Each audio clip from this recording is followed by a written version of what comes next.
Using the heel of the pan, we don't want to mash it, like we don't want to destroy it like we did the peanuts. We just want to kind of gently flatten it.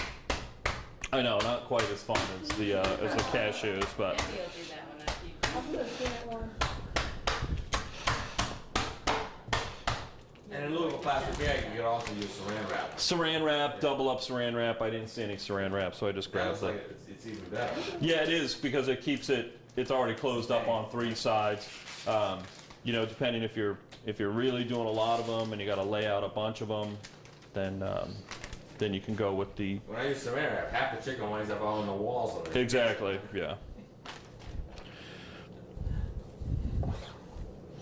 So I'm going to finish pounding these.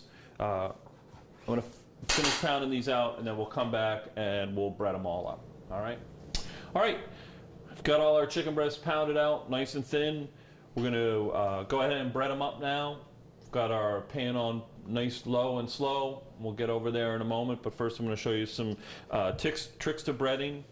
One, I know a lot of people when you're breading things, you end up with your fingers totally covered with stuff. 2 tricks. One trick is to just use a fork. That'll keep your hands nice and clean.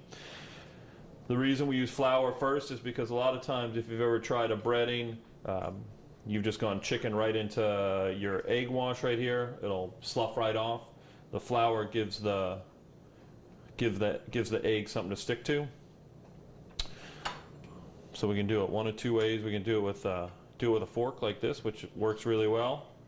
Keeps your hands nice and clean. The other way is if you're doing a lot and it's just a little bit easier for you to work with your hands, keep one hand specifically for dry ingredients and one hand for wet ingredients. That way you don't end up making a nice big crust on your fingertips, which so often happens. So I'll demonstrate the one hand dry, one hand wet method also. Yeah, sometimes, depending on what you're working with, sometimes, a lot of times, we'll go right into our breadcrumb crust directly if something has kind of a natural moisture to it.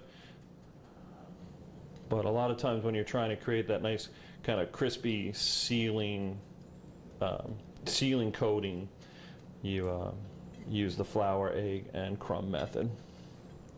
All right.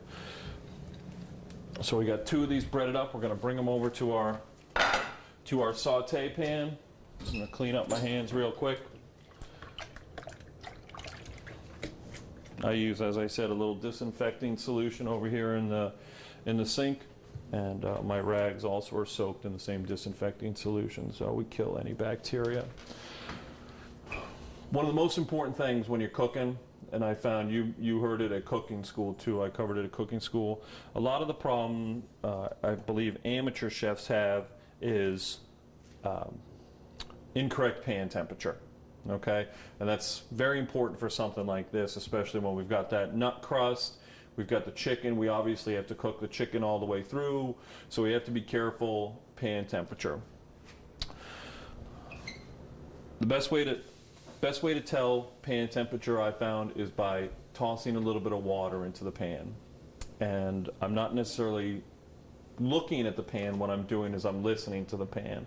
And what I'm listening for is the sound that I want that chicken to make when it gets into that pan. All right? That sounds about right to me right there. Now, one thing we have to be aware of is once we put product in there, it's going to immediately drop the temperature of the pan, so we have to pay attention. We might have to take the temperature of the pan up a little bit. I'm going to use just a little combination of just regular vegetable oil. This is safflower oil, and a little bit of butter. We've talked about this in the past. This is kind of, in the restaurant we use clarified butter, which is butter that has the milk solids and the fats skimmed out of it. So it's basically a nice butter flavored oil. Is that a liquid or is it a solid, the stuff that you get? Our clarified butter starts as it's solid. we start with butter and cook it down, and it separates into 3 different sections. And then once that's all separated, then once it goes back in the refrigerator, it becomes a solid again. Can you buy clarified butter in the local No, markets? no. But if you've ever cooked a lobster, if you've ever melted your butter for lobster, you notice there's like a little white skim on the top. Those are the milk solids, and that's generally what burns when you put a pat of butter into a really hot pan and it immediately sizzles and burns. That's what burns. And then you'll notice in the bottom of that butter pot too, there's a little grayish water. That's all the water content and the salt content. So that center section of nice, clean, nice yellow clear butter, that's clarified butter. And the reason we clarify butter is because it gives us a much higher burn temperature. So we can put it in a hot pan and it won't burn on us. So it gives us that nice butter flavor. Folks ask why restaurant food tastes so good. It's because we use butter and cream and all that sort of stuff. So that sounds about right. I want nice, low, medium, high heat. So we take our chicken breast, always when we're going into a hot pan, work away from ourselves, set it in, and let it go away from us. That way, if we lose control of it, if we drop it, we're spraying our backsplash. We're not spraying ourselves.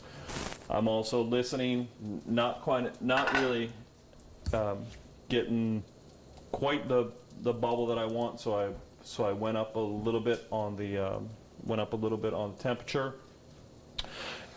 And what we're looking for is that. I don't know if you can hear that. Yep. Just kind of a low, little crispy sizzle, because we want to crisp up that outside, but at the same time we want to cook the interior of the chicken. All right. Now, if you ever have a problem with this, I know a lot of times you can't get it right, or you're having trouble. The breading on the outside is burned by the time the chicken is done on the inside. Just put your oven on 300. Get them browned the way you want to on the outside, and then put them on a pan and pop them in the oven, and they'll finish up and they'll finish cooking through on the Cookie sheet. yeah. Just put them on the baking sheet. Another thing we talk about too is chefs at home have a tendency to want an undying desire to move stuff